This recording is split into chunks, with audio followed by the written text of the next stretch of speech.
फिर से स्वागत है मेरे चैनल पर। मैं हूं राज, आप देख रहे हैं हाईवे 33।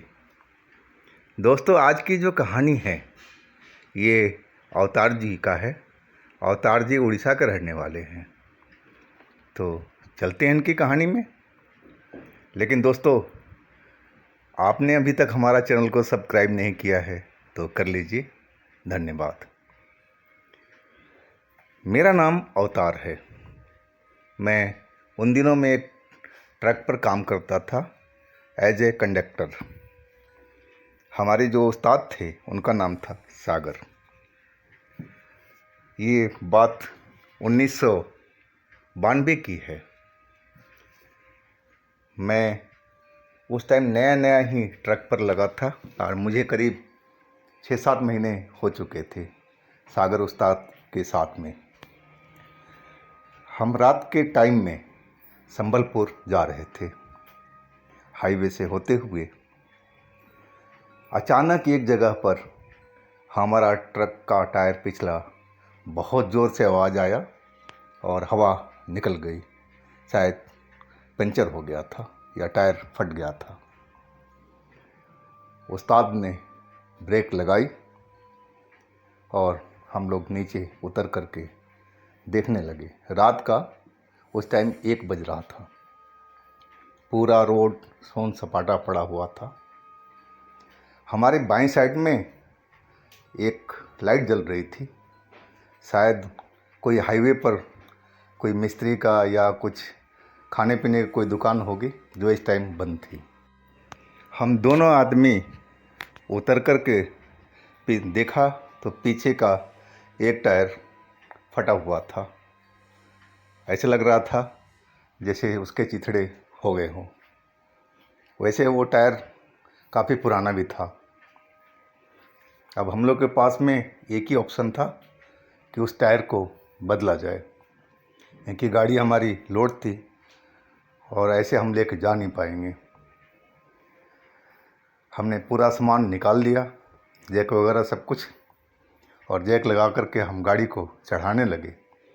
और तभी मुझे लगा कि अंदर में, ट्रक के अंदर में कोई है, क्योंकि उसकी लाल लाल आंखें हमारी तरफ देख रही थी। मैं एकदम उस्ताद को बोला, उस्ताद जरा देखना इस ट्रक के नीचे में कौन है, लाल लाल आंखें दिख रही उसकी। सागर उस्ताद हमारे बगल में ही खड़े थे। उन्होंने झुक कर देखा और तभी वो जो आंखें दिख रही थी वो झपट्टा मारा सागर पर, सागर उस्ताद पर।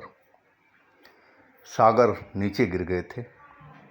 वह एक काला सा आदमी दिख रहा था जिसके बिखरे बिखरे बाल अब बिल्कुल रंग धड़ंग सागर के ऊपर में चढ़ा हुआ था। सागर नीचे गिरे हुए थे और उसके ऊपर में काला आदमी उनका गला दबाने की कोशिश करने लगा था। मैं चीख पड़ा था बहुत तेज़ से, डर के मारे, और मैं सोचा कि अब किधर क्या करूं, समझ में कुछ नहीं आ रहा था, क्योंकि ऐसा इंसान हमने कभी देखा नहीं था। या तो ये पागल था या फिर कोई राक्षस या फिर कोई भूत प्रेत। मेरा एकदम दिमाग काम नहीं कर रहा था कि मैं करूं तो क्या करूं। मैं एकदम डर चुका था।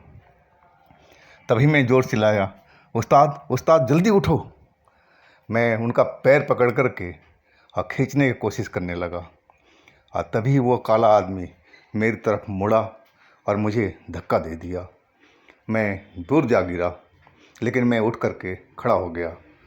तब तक सागर उस्ताद का ही मौका मिला था, वो भी उठ कर के खड़े हो गए और जिधर लाइट जल रही थी उस साइड को हम दोनों आदमी भाग चले, ट्रक को छोड़ कर के। बगल में था रोड पर। हम पहुंच गए वहाँ पर और हमें लगा कि अंदर कोई न कोई है, क्योंकि बहुत बड़ी बाउंड्री दिख रही थी, तो शायद उसमें कोई घर भी होना चाहिए था और कोई इंसान तो ज़रूर होना चाहिए था। लाइट अंदर में भी जल रही थी। हम दरवाजे को ठोकने लगे और हमारी निगाह ट्रक के साइड में थी। वो काला इंसान ट्रक के पास ही खड़ा था और हमारी तरफ घूर कर देख रहा था। लेकिन उस दुकान की तरफ नहीं आ रहा था। वहीं से वो हमें देख रहा था खूंखार नज़रों से। हम दरवाज़ा ठोकते रहे। काफ़ी देर के बाद में दरवाज़ा खुला। एक 40-45 साल का इंसान निकला। बोला, क्या है भाई, क्यों दरवाज़ा खटखटा रहे हो? क्या साइकिल ख़राब है क्या तुम्हारा? अब हमें समझ में आ गया कि शायद ये साइकिल की पंचर की या मरम्मत की दुकान थी। हम हाँफ रहे थे, डर रहे थे, कुछ बोल नहीं पा रहे थे। और तभी वो इंसान बाहर निकला और बाहर उसने देखा उस काला आदमी को और हम लोग का हाथ पकड़ कर के दुकान के अंदर खींच लिया और दरवाज़ा बंद कर दिया अंदर से। बोला, इधर तख्त पर बैठ जाओ आराम से, एकदम शांत रहना, कुछ बोलना नहीं है, बिल्कुल शांत रहो। फिर वो जो लकड़ी के दरवाज़ा था उसमें फांके थी, बाहर नज़र आ रहा था, झिर्री थी, उसमें से वो देखने लगा। काफ़ी देर तक वो अपनी नज़रें बाहर की तरफ टिकाए हुए था। हम लोग को तो डर के मारे बहुत बुरा हाल था, थर-थर हम काँप रहे थे। और वही हाल सागर उस्ताद का भी था। उन पर तो हमला ही हो चुका था। वो बिल्कुल डरे हुए थे, वो भी काँप रहे थे।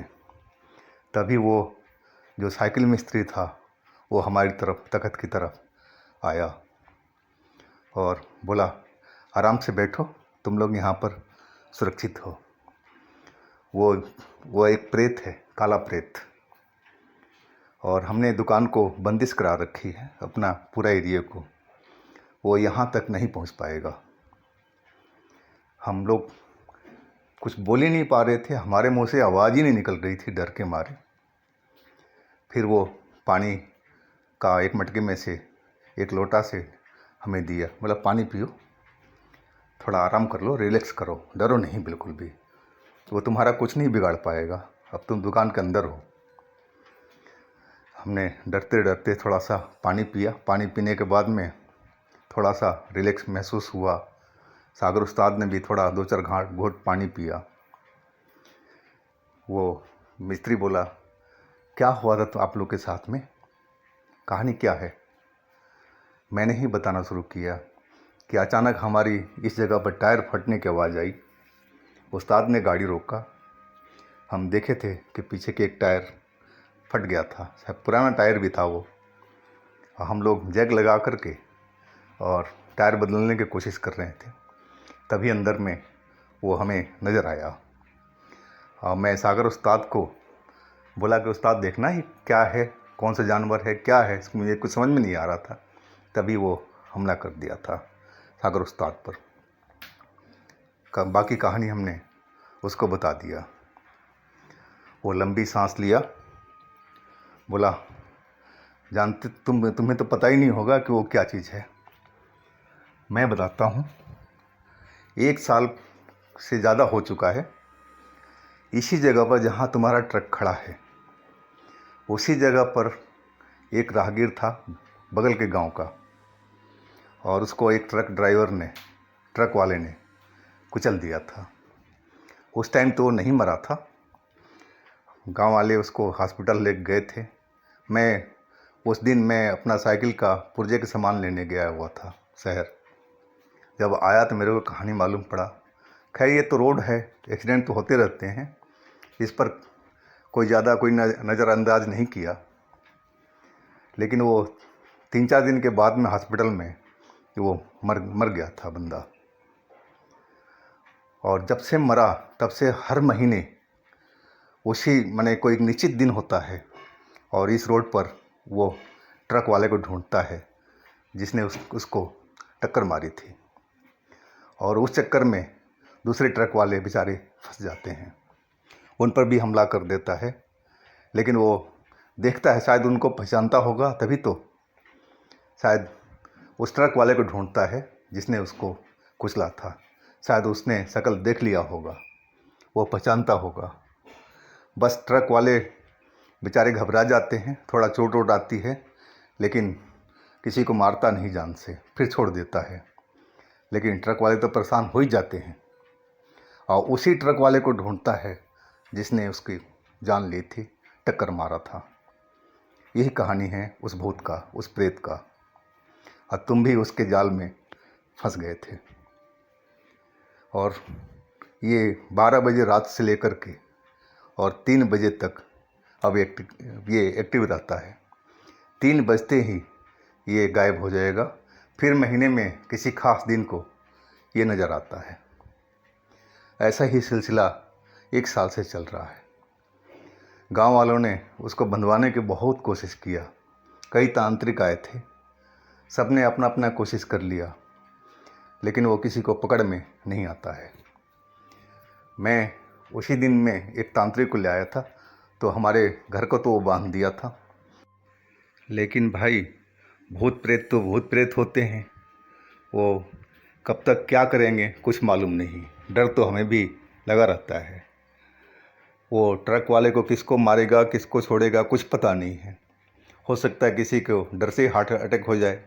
तो भाई खतरा तो है, खतरा तो बना हुआ है। वो बोलता रहा।